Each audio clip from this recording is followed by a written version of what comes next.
Ohio, Ayumi J po.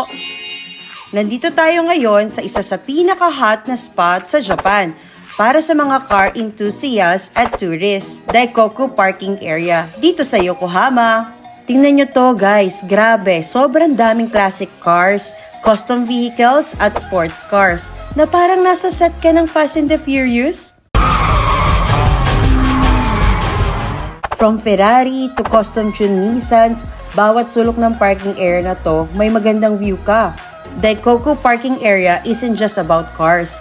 Community din ito. Nagpupunta dito ang mga tao para mag-meet and greet at i-share ang kanilang mga passion para sa mga kotse. Pero syempre, pag dumadami talaga ang mga tao, may ilang problems din na lumalabas. Ayon sa Metropolitan Expressway Company, ang parking area lang daw ay accessible via the expressway.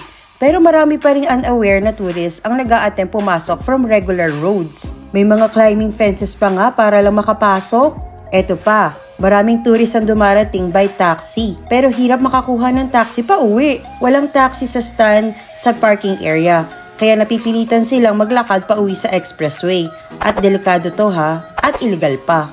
Sa lahat na nagpaplano pumunta dito, siguraduhin niyo po na alam niyo ang rules. Enter Daikoku Parking Area via expressway lang at planuhin ang return trip in advance. So for today, ito lang muna ang ating papakita sa napakagandang lugar para sa mga car lovers. Pero make sure to follow the rules and stay safe ha. Stay rev up and drive safe everyone!